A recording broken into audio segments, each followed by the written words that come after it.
few change in the lineup. Boogie's coming back in.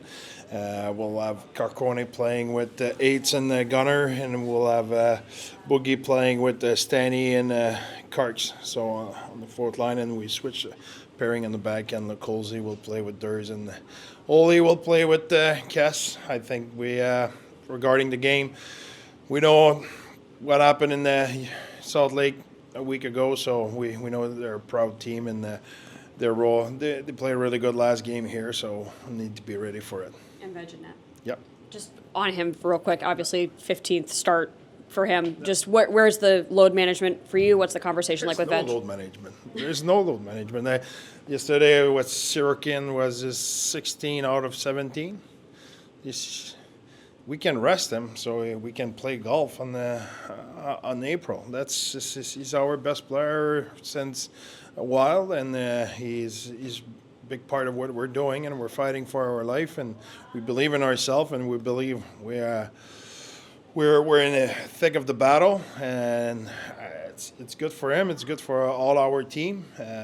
We're learning a lot through that stretch, and we need to be able to battle through. Warm reception from Mikhail Sergachev, obviously the big game for him, emotionally speaking. When a player returns like this, as a coach, what does that give extra motivation for Mikhail for being out there tonight? Well, I think it's huge. I think Sergei has been a big part of that organization, their championship.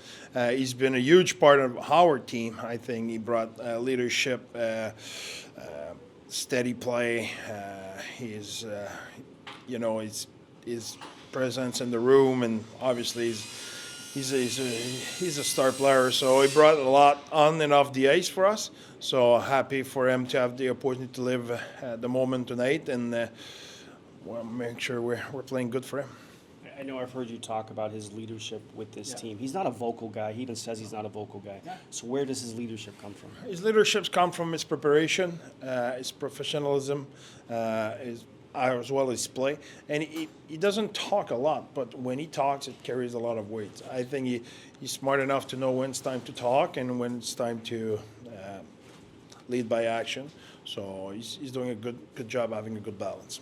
And how does it help to have a guy who's won a couple Stanley Cups in your locker room? It's huge. I think in our locker room, Bill and the management did a really good job to bring those kind of guys. You have Oli Mata, who has a couple. You have Colsey, who has a couple. You have Stanlon, who won last year. You have Sergei, who won a couple as well. So that is a lot of good experience, and the fact it happened in different organizations, different ways, I think it brings a good mix, because there's not only one way to do things, but there's all common threat and common denominator in all those championship in terms of attitude and being able to play under pressure and being able to keep your composure and being able to push through when you're either tired or you're either in a tough spot in the series or in the season, and you need to be able to get back on track.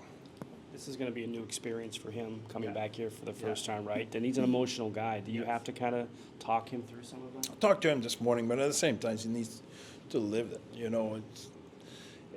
You can see it both ways. I see it. It's great. He's been in that organization. He had success. I'm sure the fans love him. He loved it here. He's been successful. So just soak it in. Enjoy it. And I'm happy for him. And I hope he will be happy after the game.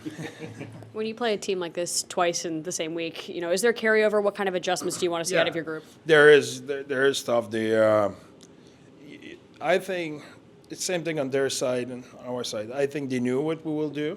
We knew what they will do. But now you realize that how good they are at certain thing, and how put a little bit more emphasis on the certain thing, how good they are around the net and how much speed they have, and those kind of things. So I think we will be a little bit better prepared, which I'm sure they will as well. Pretty warm reception for you here. Are you excited? Obviously this game is a big deal for you. Yeah. I guess I'm doing a face-off before the game too. That's cool. Never done that before. But people here are very nice. I spend a lot of time here, and I enjoyed my time, and we had some good times, and people remember that, and I appreciate that. Sergey, last time you were here, I think it was game 4 in the playoffs, and you came back from that injury. What is it going to be like for you, or what is it like walking in the building today? It's cool, obviously. Passing our locker room, Tampa locker room now, I guess. Yeah, I mean, it brings a lot of good memories. It doesn't bring any bad ones anymore, so yeah, it's cool. Mikhail, you've seen a lot of those tribute videos through the years. What's it going to be like to see one for you? Probably going to be cool. Going to be emotional, obviously. Yeah, I try not to put any expectations on that. Just try to prepare for the game. How cool is it you kind of get to be here for Max 1000? Yeah, I just found out that yesterday, talking to Vasi, and yeah, that makes it even more special. I love Mac. I was there for Hetty's 1000. I'm going to be here for Max, 2 of my mentors, so I'm excited for that. What did he mean to you to grow as a player? Yeah, man, he came in my first year, kind of took my spot. I was the number 2 left defenseman on the team. He took my spot, but I wasn't even mad about it because I saw why, and I saw what I need to be better. And he was very open to helping me get there. And him and Hetty, they helped me so much on the ice, off the ice, everywhere. Even if it's just a text after the game saying like, "Hey, it's okay. Pick your head up, and you're going to be better next game." Or after a good game, texting me like, "Great game tonight. Keep going." Stuff like that. It just goes a long way. And I didn't understand that at the moment, but now I really appreciate it, and I love him to death.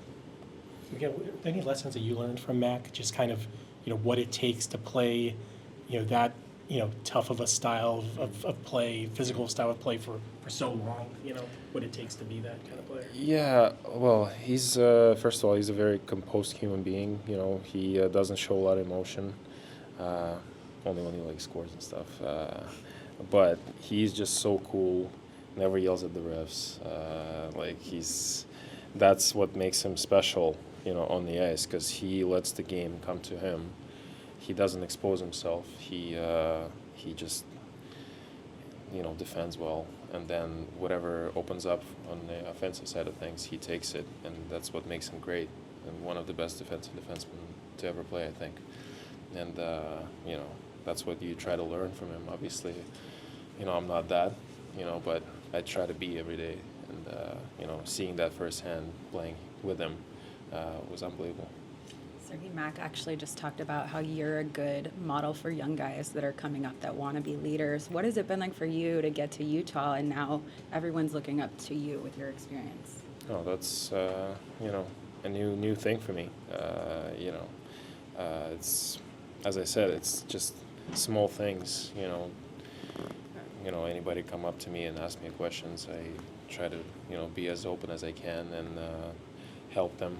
With whatever they need, and it's just being there for guys, anytime, on the ice and off the ice, and whatever they need. So, yeah, just try to take what Hetty and Mac gave me and bring it to Utah team, and but obviously I don't go out of my way to do that. I'm not, super vocal in the room, but if the guys ask me questions, I'll obviously answer. Mikhail, does it help with the emotions that you just saw these guys a couple of days ago, right? Like, you've already played them once. I know it's different being here, but you saw them, right? So It's not the first time you're seeing a lot of the guys you played with. Yeah, I was trying not to look at them because the warm-up and everything, and I try not to talk to the guys during the game because, obviously they're my friends, but we were fighting for playoffs also, winning 2 points, and friendship goes second, and they know that they do the same. So I got a couple cross checks, a couple slashes, so it's the game, and that's why we love it. So yeah, but it's the game. But after the game, you get emotional. Before the game, you can get emotional, but during the game, you're just out there to win. Some of the guys mentioned that they were really supporting you, obviously, and trying to win back in Delta Center. What's the support been like for you being here from the room of your team, current team? Well, I really loved the way we came out in that game and how hard the guys played, and we gave up a goal, we scored a goal right away. Guys, guys were very, very professional about that game. Very, they figured out the way we needed to play that game, and we played it. And it wasn't just for me; it was for 2 points that we needed for the playoffs. So, but guys played extra hard. Appreciate that.